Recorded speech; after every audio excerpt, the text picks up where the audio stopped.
Trump larang Xi Jinping tiru operasi militer Amerika.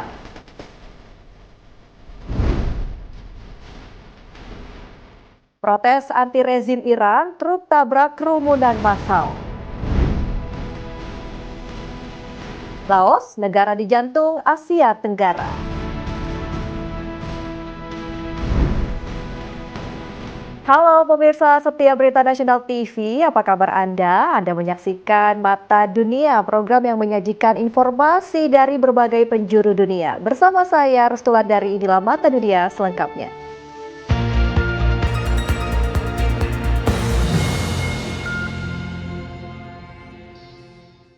Ya, kita awali Mata Dunia informasinya dari Amerika, pemirsa. Presiden Amerika Serikat Donald Trump melarang Presiden Cina Xi Jinping meniru operasi militer Amerika Serikat di Venezuela untuk menyerang Taiwan. Trump menegaskan masa depan Taiwan berada di tangan Xi Jinping.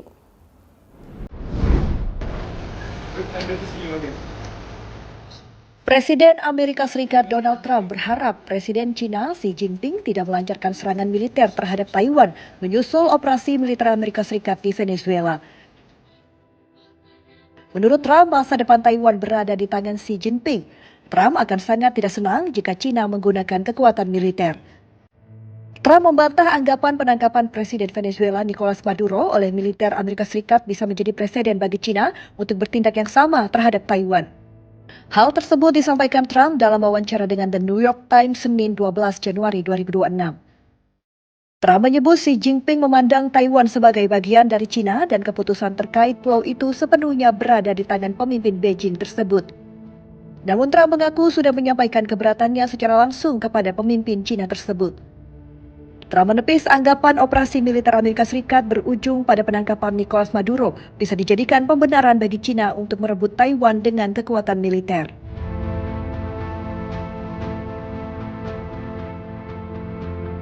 Menurut Trump, situasi Taiwan tidak bisa disamakan dengan Venezuela.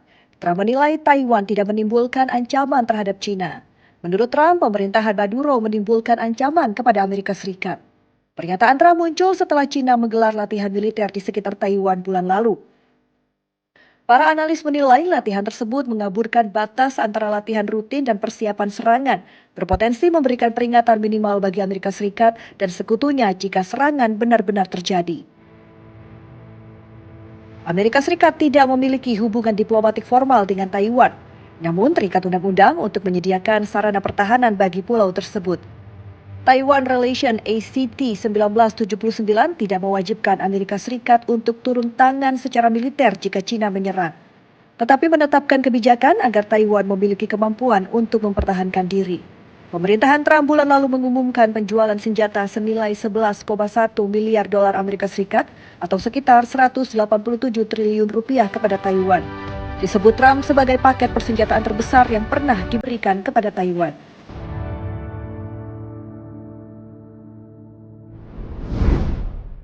Ya, informasi selanjutnya pemirsa masih dari Presiden Amerika Serikat Donald Trump. Pengamanan ekstra ketat dilakukan terhadap Presiden Amerika Serikat Donald Trump usai sebuah benda mencurigakan ditemukan pihak keamanan di Bandara Internasional Palm Beach, Florida menjelang keberangkatan Trump dari Mar-a-Lago. Insiden ini tidak mengganggu jadwal perjalanan Trump.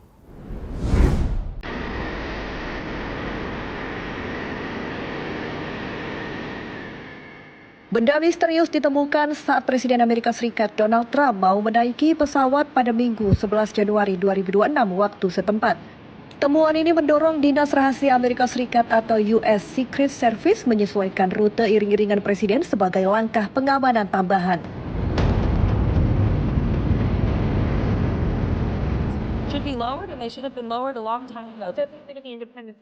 Gedung Putih memastikan perubahan dilakukan semata-mata demi kehati-hatian. Insiden ini tidak mengganggu jadwal perjalanan Trump. Juru bicara Gedung Putih, Karoline Leavitt, mengatakan aparat menilai perlu dilakukan penyesuaian prosedur pengamanan setelah temuan tersebut. Pejabat juga menegaskan langkah tersebut dilakukan sebagai tindakan pencegahan dan tidak ada gangguan terhadap agenda perjalanan Presiden. Evaluasi terhadap benda tersebut dilakukan petugas keamanan di lapangan. Otoritas tidak merinci bentuk maupun tingkat ancaman dari benda yang ditemukan.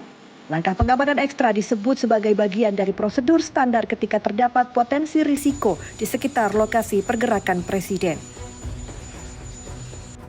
Insiden keamanan sebelumnya dialami Trump di Palm Beach. Pada Oktober tahun lalu, Dinas Rahasia menemukan sebuah menara berburu atau hunting stand berada dalam garis pandang langsung ke area tempat Trump biasanya keluar dari Air Force One di Bandara Palm Beach.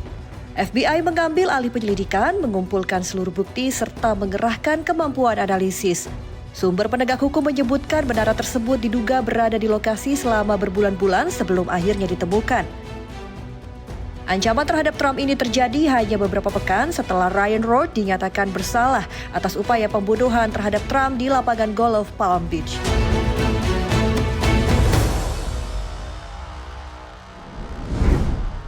Kita beralih ke informasi selanjutnya pemirsa, sebuah truk menabrak kerumunan demonstran saat aksi solidaritas untuk rakyat Iran digelar di Westwood, Los Angeles, Amerika Serikat.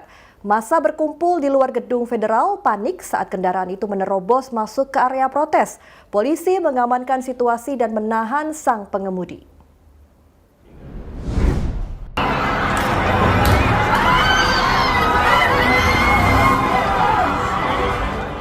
Ribuan peserta demonstrasi berunjuk rasa di Westwood, Los Angeles, Amerika Serikat pada Minggu 11 Januari 2025. Demonstrasi ini memprotes rezim Iran dan menyuarakan solidaritas untuk rakyat pantang mati di negara tersebut.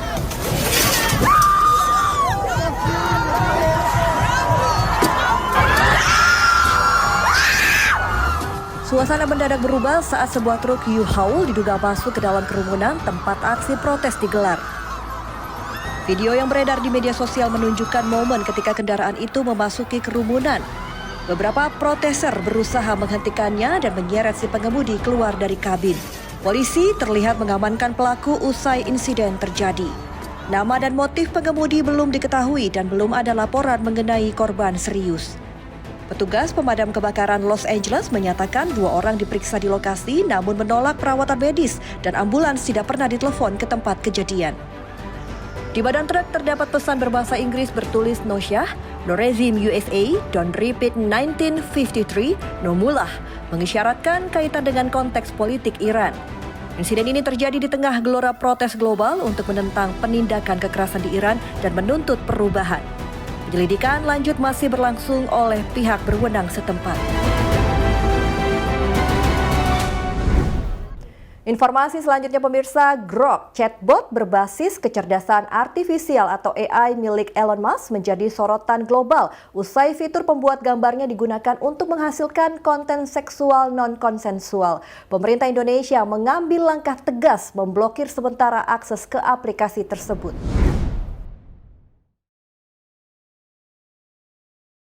Grok, chatbot berbasis kecerdasan artifisial atau AI milik Elon Musk menjadi sorotan global usai fitur pembuat gambarnya digunakan untuk menghasilkan konten seksual non-konsensual. Tekanan regulasi datang dari berbagai negara termasuk Uni Eropa. Pemerintah Indonesia mengambil langkah tegas memblokir sementara akses ke aplikasi tersebut. Pemerintah Indonesia melalui Kementerian Komunikasi dan Digital atau Komdigi bergerak cepat. Menteri Komunikasi dan Digital Mutia Hafid mengonfirmasi pemerintah telah melakukan pemutusan akses sementara terhadap aplikasi Grok di Indonesia Sabtu 10 Januari 2026. Langkah ini diambil demi melindungi perempuan, anak, dan seluruh masyarakat dari risiko konten pornografi palsu yang dihasilkan menggunakan teknologi kecerdasan artifisial. Selain pemutusan akses, Kemkomdigi juga memanggil platform X untuk memberikan klarifikasi mengenai dampak negatif penggunaan Grok. Sebelumnya, pengguna di platform X dulu, Twitter, dapat meminta Grok untuk mengedit foto orang lain, termasuk menghapus pakaian dan menempatkannya dalam pose seksual.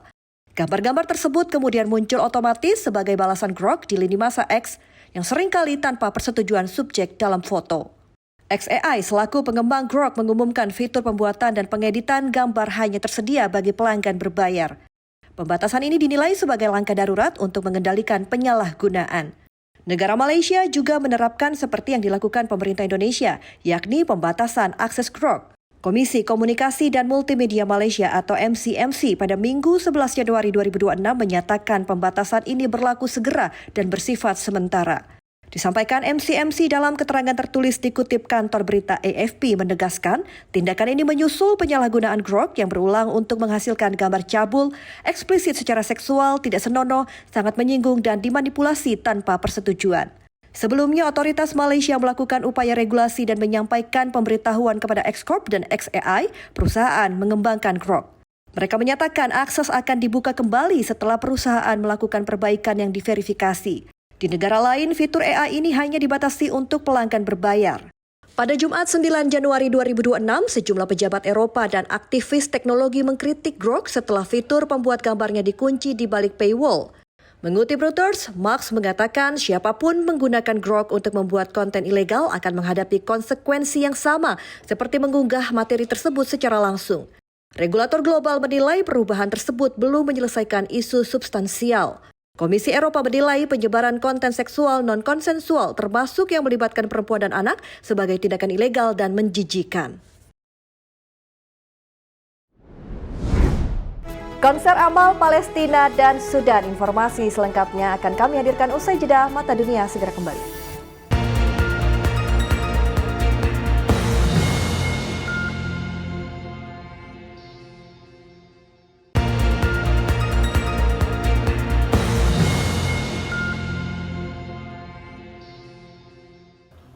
Anda kembali bersama kami di Mata Dunia. Pemirsa, Bella Hadid dan Pedro Pascal dipercaya menjadi host konser amal Palestina Sudan. Momen kebersamaan keduanya di atas panggung menarik perhatian publik dan viral di media sosial.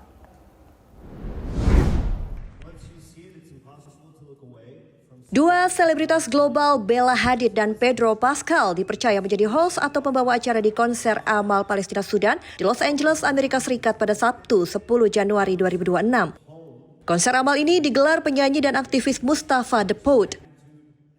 Konser bertujuan menggalang dana untuk membantu warga Palestina dan Sudan yang tengah menghadapi krisis kemanusiaan. Seluruh dana terkumpul akan digunakan untuk membantu kebutuhan medis dan kemanusiaan. Bella Hadid membuka acara dengan menyampaikan pesan tentang kondisi sulit yang dialami warga Palestina dan Sudan. Sejumlah musisi internasional turut memeriahkan acara ini, di antaranya Clairo, Faye Webster, Blood Orange, dan musisi lain. Aksi penggalangan dana untuk Palestina sebenarnya telah sering dilakukan. Namun konser ini menjadi salah satu yang pertama dalam skala besar mendukung Sudan. Total dana sebesar 5,5 juta dolar Amerika berhasil terkumpul. Seluruh hasil donasi akan disalurkan secara merata melalui Palestine Children's Relief Fund dan Sudanese American Physicians Association. Acara ini diharapkan dapat menjadi bentuk solidaritas global terhadap krisis kemanusiaan yang dialami warga Palestina dan Sudan. Kita beralih ke Singapura, pemirsa. Festival Seni Singapura Light Tonight edisi ke-10 dibuka hingga 31 Januari 2026. Festival ini mengajak masyarakat berinteraksi dengan berbagai instalasi seni, proyeksi cahaya berskala besar, serta program seni. Festival Seni Singapura Light Tonight edisi ke-10 resmi dibuka pada Jumat 9 Januari 2026. Festival ini mengajak masyarakat berinteraksi dengan berbagai instalasi seni, proyeksi cahaya berskala besar, serta program seni yang digelar di Civic District yang bersejarah dan sejumlah lokasi lain. Acara ini diselenggarakan National Gallery Singapura. Festival akan berlangsung hingga 31 Januari. Tahun ini Light Tonight menghadirkan seniman dari Singapura dan kawasan sekitarnya, sekaligus menjadi edisi terpanjang sejak pertama kali digelar. Pengunjung dapat menyaksikan proyeksi mapping ikonik di beberapa bangunan bersejarah, termasuk National Gallery Singapura dengan karya Anssi Blomo dan memori gestur, serta proyeksi The Arts House and the Old Parliament dan Victoria Theatre and Concert Hall. Keunikan untuk tahun 2026 adalah seri santai. Instalasi seni interaktif di Jalur Padang, Impress Lounge, Front Lounge, ACM Green, dan Esplanade Park mengundang pengunjung untuk berkumpul, refleksi, dan bergabung dalam pengalaman kolaboratif. Di Padang, instalasi rumah laut menyajikan reimajinasi rumah pesisir dan warisan komunitas orang laut. Karya lain seperti Gathering on the Lawn dan Untitled Gathering mengundang pengunjung berpartisipasi secara langsung. Festival juga menyajikan Art X Social Festival Village yang dipenuhi pertunjukan langsung. Penjual makanan dan minuman, aktivitas hewan peliharaan, serta program berbayar dan gratis menjadi ruang sosial bagi komunitas dan pengunjung dari berbagai latar belakang. Perusahaan teknologi dan robotika asal California meluncurkan robot humanoid terbaru bernama Neo. Robot ini diciptakan membantu pekerjaan rumah sekaligus menjadi asisten pribadi bagi penggunanya.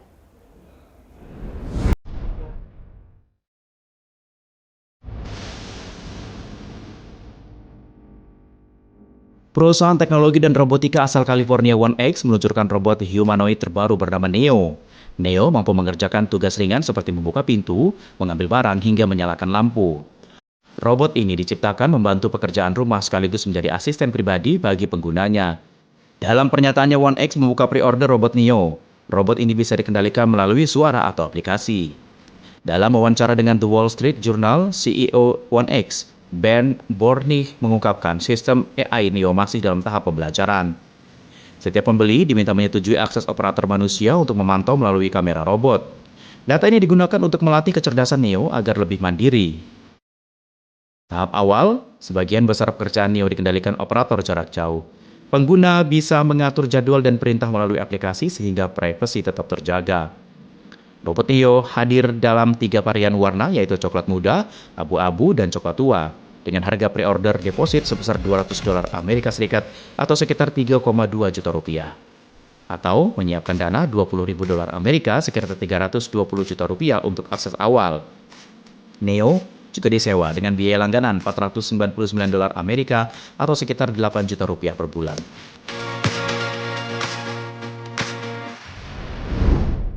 Studio kreatif asal Stockholm, Swedia membuat gebrakan unik dengan memasang roller coaster di dalam ruang kantor mereka. Proyek ini diklaim sebagai roller coaster kantor pertama di dunia.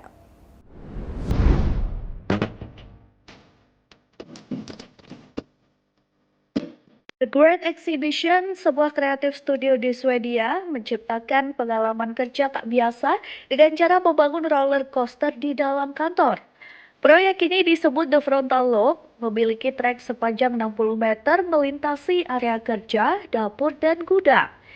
Pemberian nama The Frontal Loop terinspirasi dari bagian otak yang berperan dalam kreativitas, pengambilan keputusan, dan memori.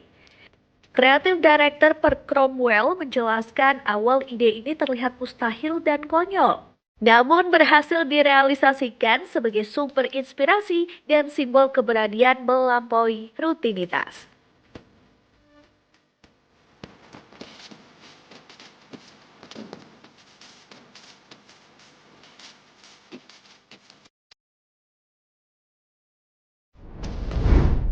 Pemirsa, tetaplah bersama kami di Mata Dunia karena usai jeda kami akan mengajak Anda untuk melihat keindahan Laos, jantung Asia Tenggara. Mata Dunia segera kembali.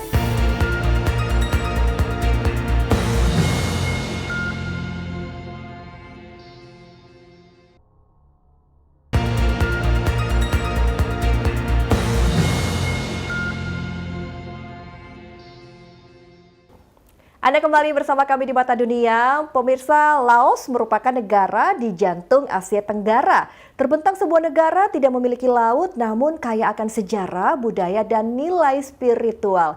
Negeri dialiri Sungai Mekong dan dikenal dengan julukan Land of a Million Elephants. Seperti apa keunikan negara Laos? Berikut tayangannya untuk Anda.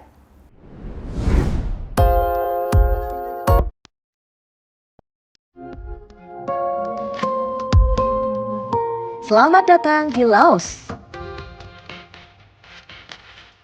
Laos atau Republik Demokratik Rakyat Laos merupakan negara yang terkurung daratan di kawasan Asia Tenggara. Negara ini berbatasan langsung dengan Thailand, Vietnam, Kamboja, Myanmar, dan Tiongkok. Kondisi geografis Laos didominasi oleh pegunungan, hutan tropis, serta lembah-lembah subur yang mengikuti aliran Sungai Mekong.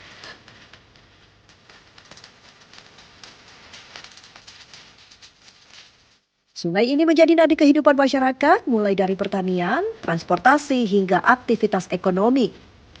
Secara ekonomi, Laos masih mengandalkan sektor pertanian dan sumber daya alam. Dalam beberapa dekade terakhir, pembangkit listrik, tenaga air, dan pariwisata menjadi penopang ekonomi baru.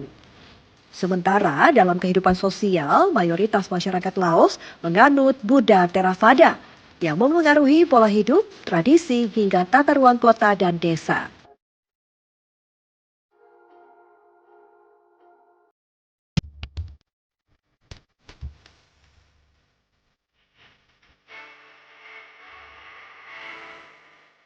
Di ibu kota Vientiane berdiri megah Patat Luang, stupa emas yang menjadi simbol nasional Laos. Situs ini dipercaya telah ada sejak abad ke-13 dan dibangun kembali pada abad ke-16 oleh Raja Seta Tirat. Patat Luang tidak hanya menjadi tempat ibadah umat Buddha, tetapi juga lambang persatuan, identitas, dan kedaulatan bangsa Laos. Setiap tahun ribuan umat dan wisatawan datang untuk berziarah, terutama saat festival Tat Luang, salah satu perayaan keagamaan terbesar di Laos.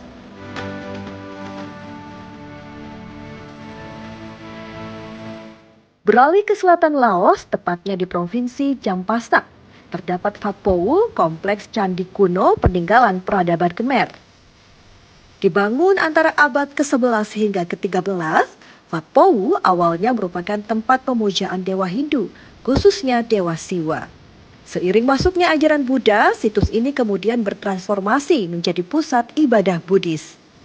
Hingga kini, Phat Pou masih digunakan dalam ritual keagamaan dan diakui sebagai situs warisan dunia UNESCO, menandakan pentingnya kawasan ini dalam sejarah Asia Tenggara. Sementara itu di tepi sungai Mekong dekat Luang Prabang terdapat Phat Om Cave, dua gua batu kapur yang menjadi tempat suci umat Buddha. Selama ratusan tahun, para peziarah meninggalkan patung-patung Buddha di dalam gua sebagai simbol doa dan rasa syukur. Kini, lebih dari 4.000 patung Buddha tersimpan di Phat Om Cave menjadikannya salah satu situs spiritual paling unik di Laos. Laos bukan sekedar negara kecil di Asia Tenggara, tapi sebuah negeri dengan warisan sejarah dan spiritualitas yang kuat. Di tengah modernisasi, Laos tetap menjaga jati diri dan nilai tradisi sebagai bagian dari kehidupan sehari-hari.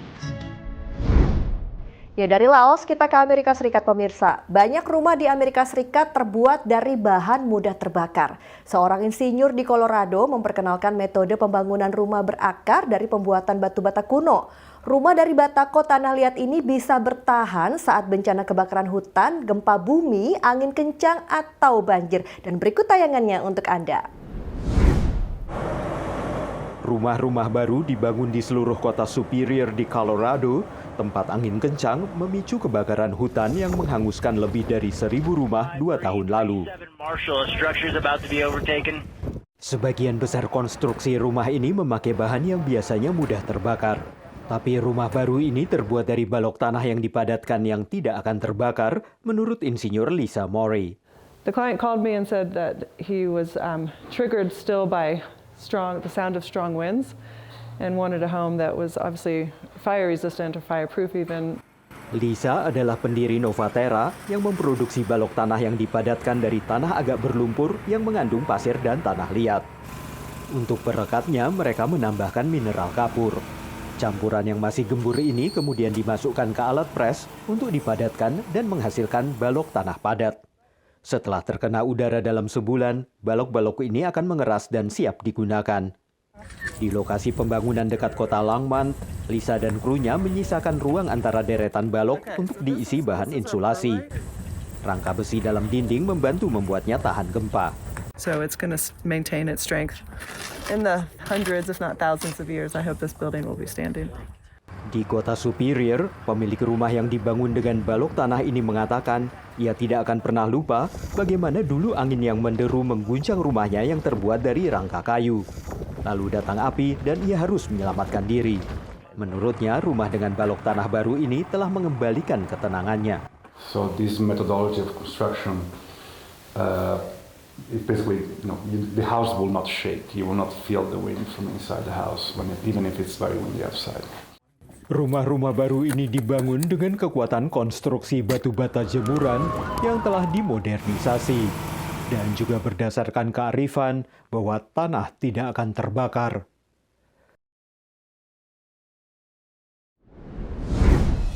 Ya pemirsa, informasi tadi sekaligus menutup perjumpaan kita di Mata Dunia kali ini. Saksikan terus Mata Dunia hanya di Berita Nasional TV. Saya Rustulandar yang mewakili kru yang bertugas pamit undur diri dan sampai jumpa.